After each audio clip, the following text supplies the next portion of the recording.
The update of rescue for Kito is going well. Now the Marion Dufresne, a French ship from TAAF, moving around La Réunion, Crozet and Kerguelen, is really close to Kito, and it will be on the Kito's position around 6 o'clock today, but it will be the night.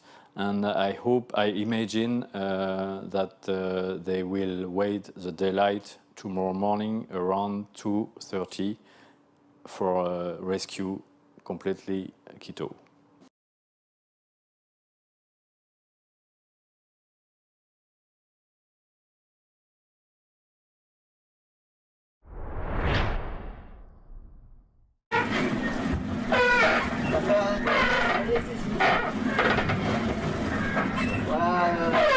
On est mardi et pour moi, dans les gars, ça s'arrête là. Je marchais à 15 là, et il y a eu un choc. J'ai arrêté de faire quelque chose de dur, ça fait une chose très sec. Ça s'est arrêté. J'étais voir derrière, j'ai senti qu'il y avait un truc qui craquait normalement dans le pied. Vous allez voir. Il y a plus de billes, il n'y a plus rien quoi. Il n'y a plus de billes. Ça c'est un peu après.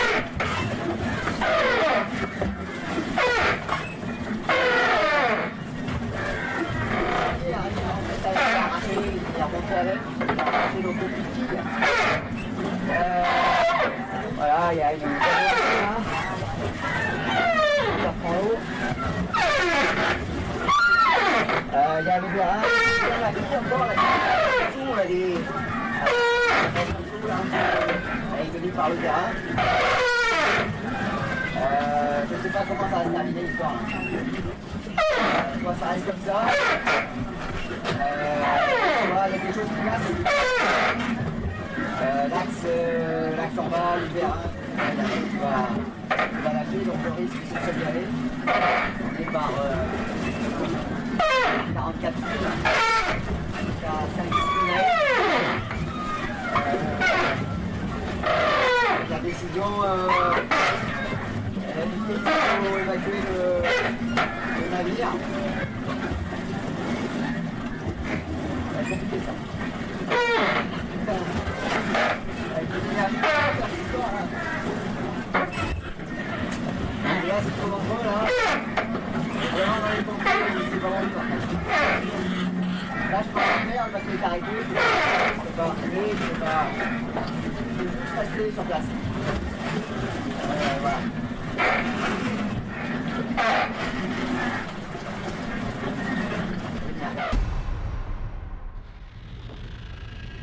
A bad patch for the Vendee Globe. After major damages found yesterday by Romain Thanasio and Sébastien Josse, rooters for one and a foil for the other, this morning, Kito de Pavant informed the racing directors of important water ingress aboard his boat.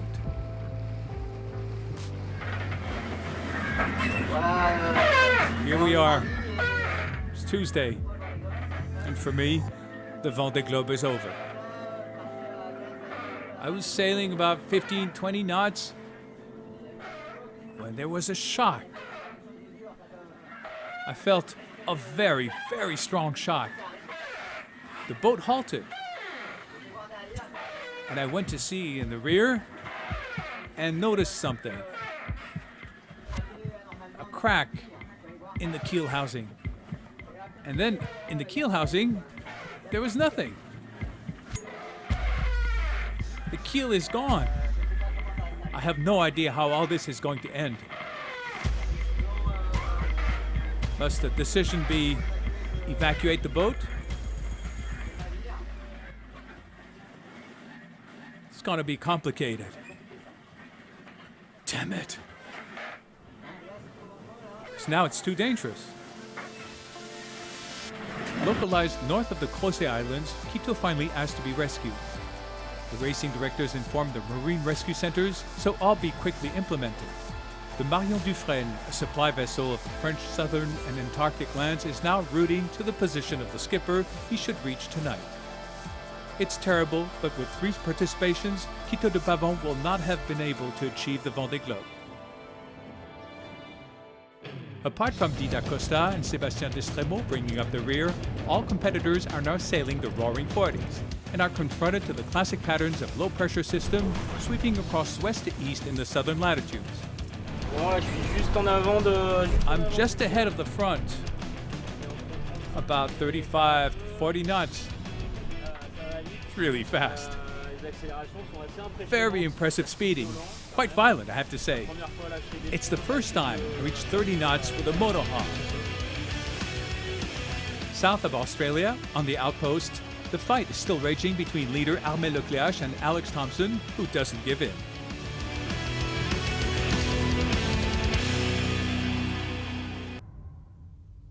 Well, a very good day and welcome to our English Live on the 8th edition of the Vendée Globe.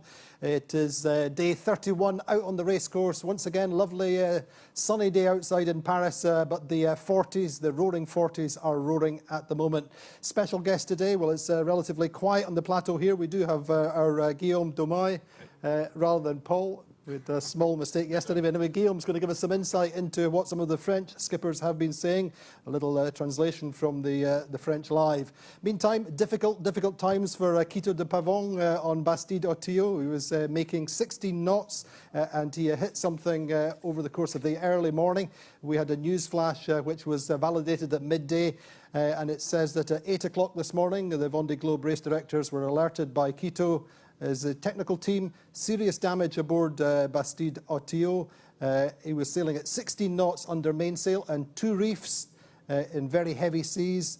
The boat had experienced a big shock to the keel, hitting an unidentified floating object, which has led to significant ingress of water aboard the boat. And we spoke with Kito in the early part of the morning, and he said that he'd hit something hard with the keel. It was a violent shock, and the boat came to an immediate standstill. The rear bearings of the keel were ripped off, and the keel is hanging under the boat, kept in place only by the hydraulic rams, which is in the process of cutting through the hull. So the keel housing has been destroyed. There's a big ingress of water there, and for the moment it's limited just to the engine compartment. He's currently had over 40 knots of wind and 5 to 6 metre high waves. The boat is stopped. He's dropped the sails immediately, and so the boat has been heeling just a little bit less. Situation has been stabilised for the moment. He's got all his survival kit beside him, and he does say that someone is going to have to come and get him. The rescue teams have been in contact with the Marion de Fresnay, and they were about 110 miles north of Kito when they were called. And it's expected to reach him within around about 10 hours. So that's the sad news of Kito de Pavant. It's a breaking story, so we should update the website and the social networks over the course of the situation. Meantime, the top 2 in the Vendée Globe are under Australia just now in strong northwesterlies. Armel Lecléache leads by about 100 miles. Alex jibed to the southeast this morning. So let's have a look at the classements, the standings as of midday today. As we said, Armel Lecléache leading by 100 miles over Alex Thompson in second. Sébastien Josse will hit a really tough night. He's lost about 150 miles in the leaders, but he's in reasonable shape just now. He's 769 miles behind the leader. Paul Mea had a tough night as well. Big winds and big seas, but he's also in reasonable shape this morning. In fourth, 1,213 miles behind the leaders. Jérémy Bayou in fifth, 1,474 miles behind the leaders. Jan Elias in sixth. We spoke with him in the live, and Guillaume's going to give us an update on that. But Jan Elias has made 100 miles on Jérémy Bayou since yesterday. Jean-Pierre Dick absolutely charging, 1,841 miles behind the leaders, and he's made 100 miles on the leaders also since yesterday. Jean Le Cam in 8th, Thomas Rion in 9th, and Kito de Pavant in 10th still, but obviously in a very, very delicate situation. So Seb Josse and Paul Mea, as I said, had a really tough night in muscular low-pressure system. Josse has been finding a little bit of relief with his damaged port foil and mechanisms since yesterday. and Joss still had 35 to 40 knots in big seas this morning and still has a few hours before the breeze should ease off. Paul Meillat took some water on board when he had a big broach, but he's going well. Let's have a look then at the internationals, the second page of our ranking list. Nandor Fa going pretty well, really. 13th place, 3,972 miles behind the leader. He's Conrad Coleman not far behind in 14th, 4,035 miles behind the leader. Rich Wilson, 4,467 miles. Rich passed the longitude of Cape of Good Hope this morning.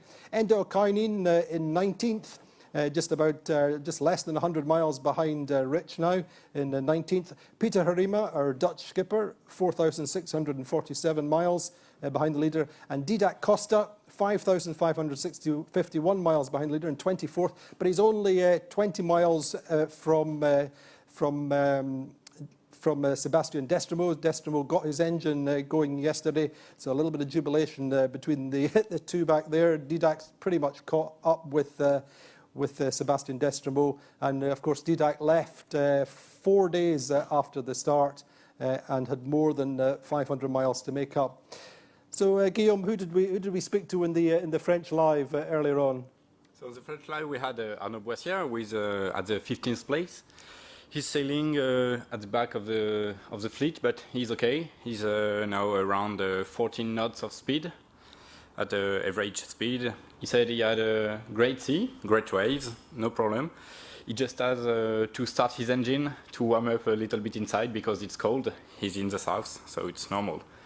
And he explained us an interesting thing. The south is different. You have to sail differently in the south. He, of course, is a rookie. It's the first time he's been down there. This is the longest he's probably been at sea, and he's just been through a few big storms.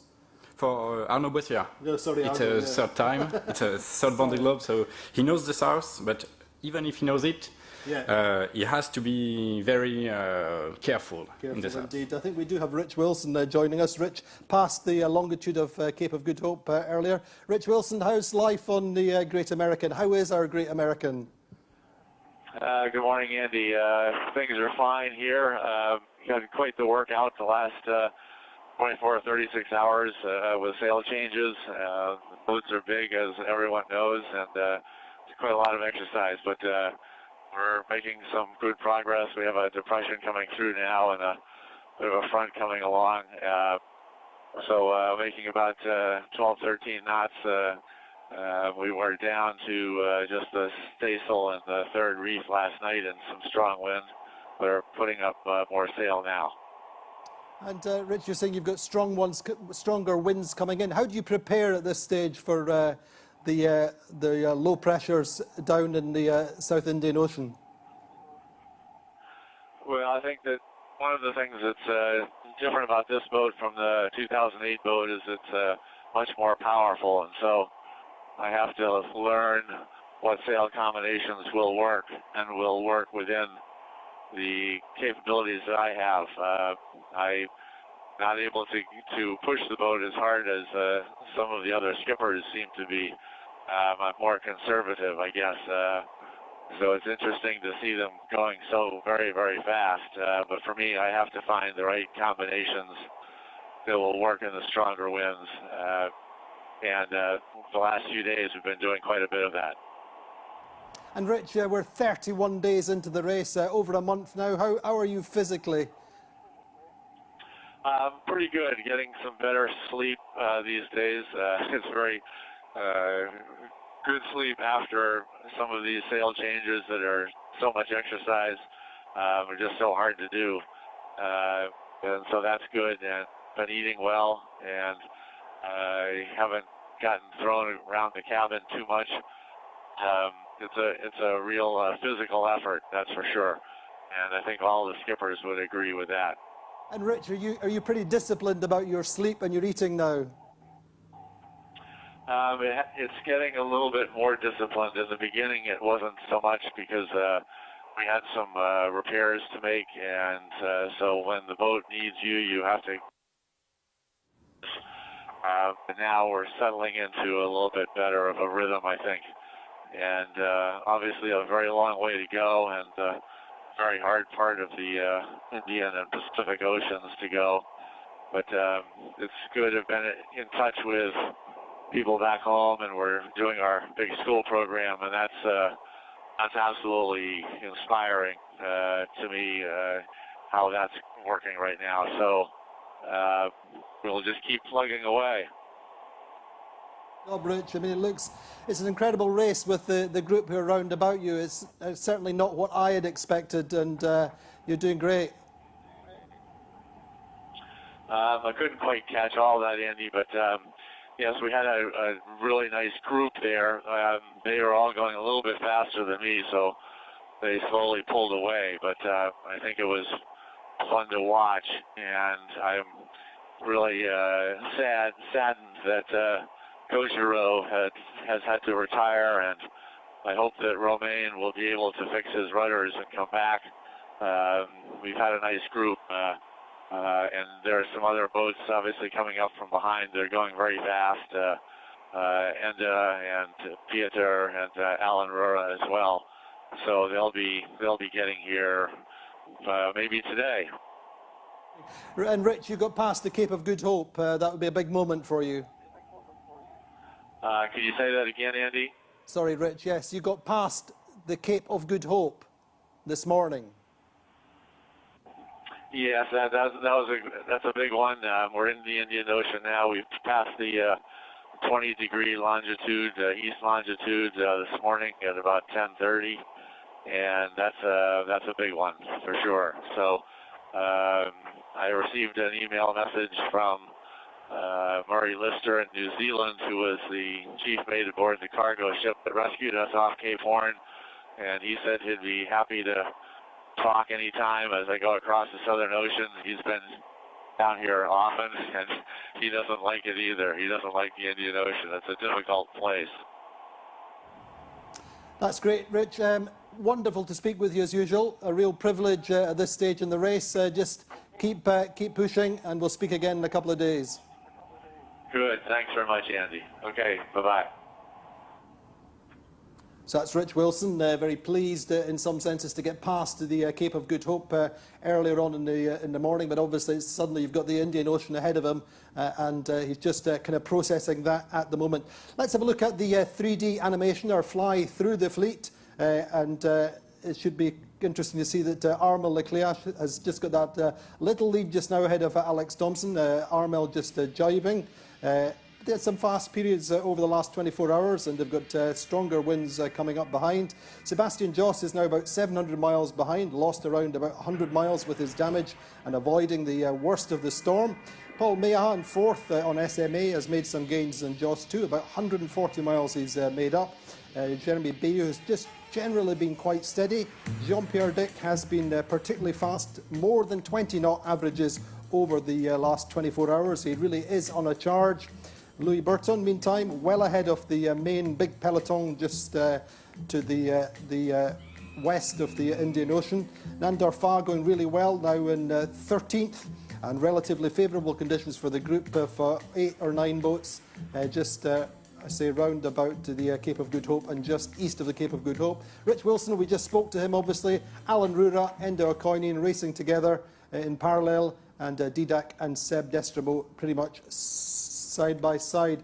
I think we're hopefully going to join Conrad Humphreys. Now, Conrad Humphreys did the 2004-5 Vendee Globe, and he had to make a rudder repair at Cape Town in much the same manner as we're expecting or hoping that Roman Attanasio will do. So hopefully we can join Conrad Humphreys. Conrad, how are you?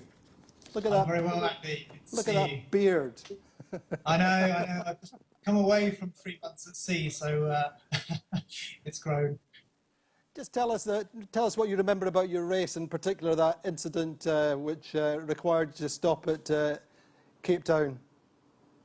Well, I was 400 miles west of Cape Town when I hit a UFO, which hit the keel and actually did quite a lot of damage to the keel. I didn't realise at the time, and then broke one of my rudders, broke my starboard rudder. And looked at the options. Cape Town was the obvious place to head to as it was downwind. I was a couple of days away from Cape Town, so probably similar to Roman's situation. Got to Simonstown, which was perfect, bay to anchor up in. In fact, managed to grab a mooring in Simonstown, and then set about getting the damaged rudder out of the boat and putting in the new rudder, which took about a day and a half to do, all told. And certainly by the time I'd left Cape Town, which was actually today of all days, I was about 500 miles behind the last place boat, which I think was Anne Leader on Roxy. Yeah, sorry, Conrad. Go ahead.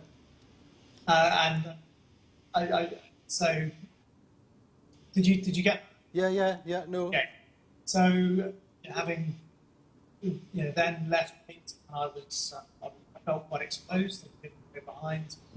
But the reality of the place, you've still time to catch up. And by New Zealand, I actually caught up with Anne. And in fact, by Cape Horn, I was back inside the top 10 of that race. Obviously, a year when there was quite a lot of attrition, and quite a lot of few boats dropped out. But I would say, Romain, yes, it's a real tough thing to go to Cape Town and repair the boat. And if he ends up in Simonstown, he'll be looking at that gorgeous beach and dreaming of a cold beer. But the reality is he can still get back in the race and fight it out. Well, Conrad, I hope that we have Roman Atanasio on the line. Roman, can you hear us? Yes, I hear you very good. How are you, Roman? Good, far good. Not so good well, but not really bad.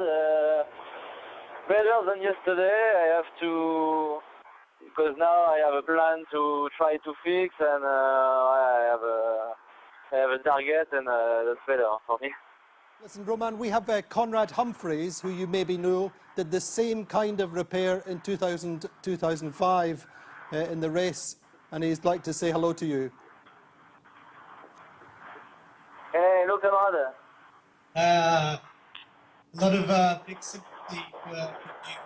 I think get yourself Simonstown, you can repair it. I hope you can repair it. Sorry, the sound is not very good. I haven't heard you. Try again, Conrad. I was just saying, I hope you can get to Simonstown and make your repairs, and get back in the race. There's still time to catch the fleet. Yeah, thank you very much. That's why I will try. I remember when you stopped when you was in Cape Town, and I think I will find the same boy, the same mooring in Simonstown. The good thing is I have seen the port last year when I was in Cape Town for the Volvo Ocean race, and the good things I know how is it, and I think I will keep this boy, and I hope the water is really flat. You remember if it's okay? It's good. It's a good place. When the southeaster blows strong, you need to be quite close in, if you can, to the military base to have some protection, because it can get very windy with the strong southeaster if the weather is hot. But otherwise, the bay is perfect. It's sheltered. Lots of mooring buoys. You should be able to collect one. Hopefully, there'll be one free for you, and it's quite easy to get into the bay. It's a good venue. It's a good place to do your repairs. Just watch out for the big fish, because there's lots of wildlife in Simonstown. So don't go swimming at night. Good, Roman. Very, very best of luck with your repairs, and good speed up to Cape Town and South Africa. Thank you very much. Yeah, thank you very much. I don't stop the race. I continue. Good stuff. Thank you well very done. much, and bye-bye, Conrad. Thank you for the things. Good luck. Good luck. I know we're rooting for you. Bye-bye. Conrad, just stay with us. Just tell us what you think of this race in particular. It's been incredible. I mean, absolutely addictive to follow and to watch. Obviously, real, incredible performances and speeds from the lead duo. the foiling boats. But there's so much interest and action going on throughout the entire fleet.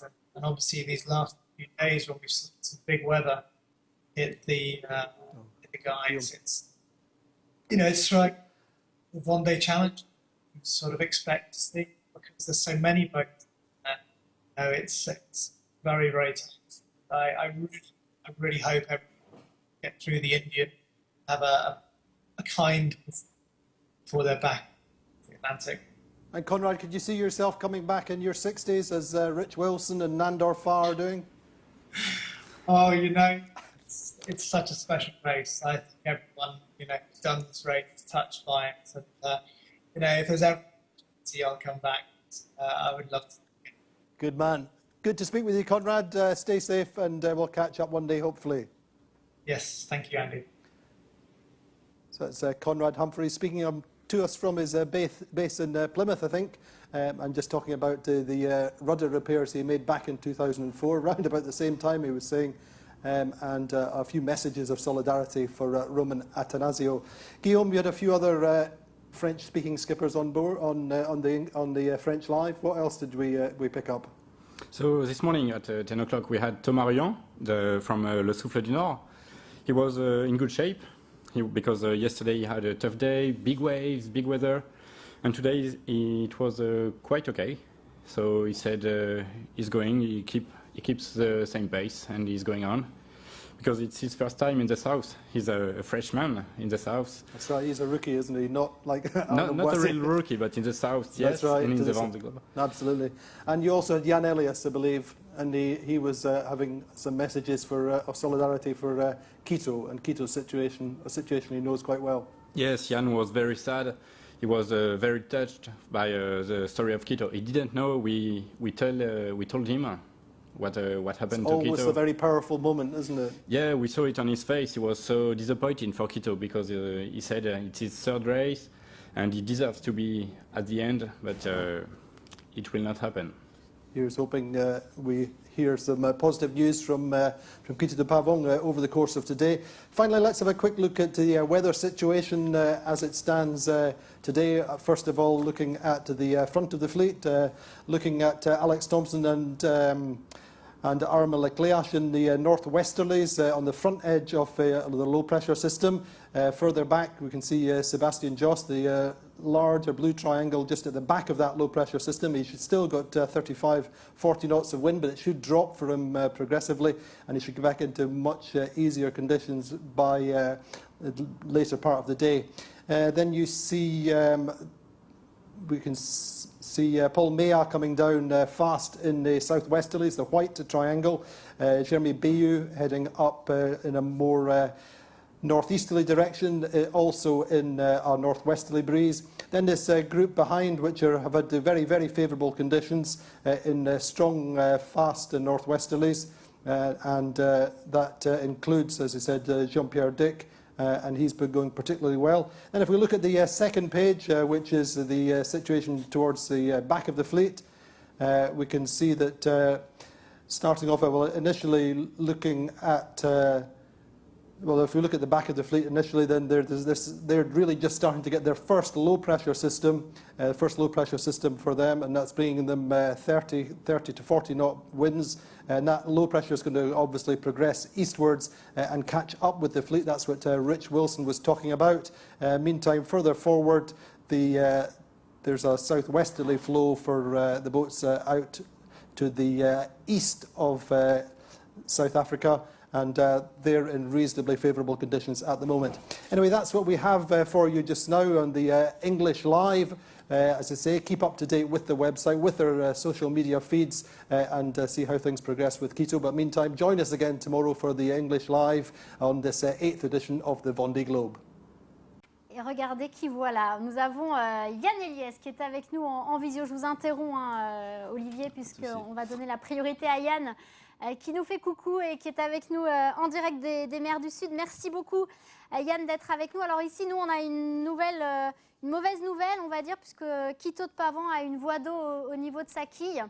Il doit évidemment être secouru. Vous aviez eu, il y a 8 ans, Yann, un accident dans les mers du Sud. Contrairement à vous, Kito n'est pas en danger, tout va bien. Voilà, il n'est pas blessé. Mais j'imagine que vous savez mieux que personne ce qu'il est en train de vivre actuellement. Bah ouais, c'est clair que dans les endroits où on est là en ce moment avec la température de l'eau, franchement, j'aimerais pas avoir une boîte d'eau à bord. Hein. J'étais en train de lire le communiqué sur le site internet là en vous attendant. Et ouais, je crois qu'on peut quand même être inquiet et on sera rassuré. Et je serai rassuré en tout cas moi que quand il sera sur un bateau de la Marine nationale, on va dire que quelque part c'est un peu une chance qu'il soit pas trop loin des Kerguelen et d'un bâtiment militaire, même si j'ai pas regardé en détail où est-ce qu'il était. Ouais, il est aux îles Creuset là. Bon, bah faut croiser les doigts parce que ça craint hein, dans les endroits où on est là. On peut pas se retrouver dans un radeau de survie avec une température de l'eau à 4 degrés. Ça peut vite devenir dramatique, donc j'espère que ça va bien se terminer pour lui. Et bon, bah, en tout cas, c'est vraiment pas de bol parce que je pense qu'il avait fait une course assez sage jusque-là. Et puis, bon, c'est son 3e Vendée, et il méritait de le terminer, quoi. Bon, on va espérer que tout ça se termine bien pour lui, mais c'est vrai que l'Indien est en train de prélever quand même sa quote-part à la flotte là, ça commence à faire beaucoup. On savait que c'était un océan difficile et méchant, mais il s'avère vraiment à la hauteur de sa réputation. Hein. Yannick Bestaven est avec nous sur ce plateau également et il a un mot pour vous. Ouais, salut Yann. Je voulais te faire un petit coucou et puis juste te féliciter parce qu'on parle beaucoup des 2 premiers, mais je vois la course que vous faites là, les 2 bateaux sans foil, c'est-à-dire ton bateau qui est de 2008 et Paul Meillat, et je trouve que vous faites une course formidable et que vous vous rapprochez de plus en plus des premières places, et je voulais te féliciter pour ce beau parcours que tu fais parce que je sais que c'est très dur et je sais ce que tu as vécu aussi en 2008 et bravo Yann, continue comme ça, tu nous fais tous rêver quoi. Et Yann, une autre personne qui voudrait vous dire un mot également. En direct du salon nautique, on a une petite surprise pour vous avec un autre invité qui a aussi un mot pour vous. Écoute Yann, c'est Pierrot. Moi j'ai déjà fait, bravo parce que jusque là tu as fait une super belle course. Je voulais juste savoir si tu te sentais plus à l'aise en surf avec ton IMOCA qu'avec une planche de surf, parce que la dernière fois qu'on s'est vu, tu n'avais pas l'air très, très à l'aise.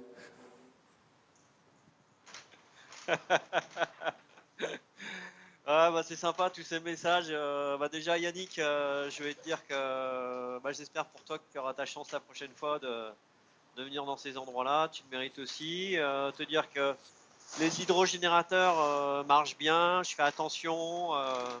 Je les utilise que quand le bateau avance à moins de 15 nœuds de vent pour les préserver. Et pour l'instant, tout fonctionne bien. Donc ça, c'est vraiment agréable d'avoir cette source d'énergie qui fonctionne bien à bord. Et puis Pierrot Lecoq, c'est clair que c'est un garçon. Hein. Je vois bien aller au jeu la prochaine fois, aller chercher l'or. Et puis d'ici là, on ira faire quelques sessions de surf. C'est sûr que pour l'instant, je me sens plus à l'aise sur mon IMOCA que sur mon surf, mais en rentrant, je vais travailler mon take-off et j'essaierai d'être meilleur que l'année dernière. Voilà. Merci beaucoup, messieurs. Merci à Yann d'avoir été avec nous. C'était un vrai bonheur de vous avoir.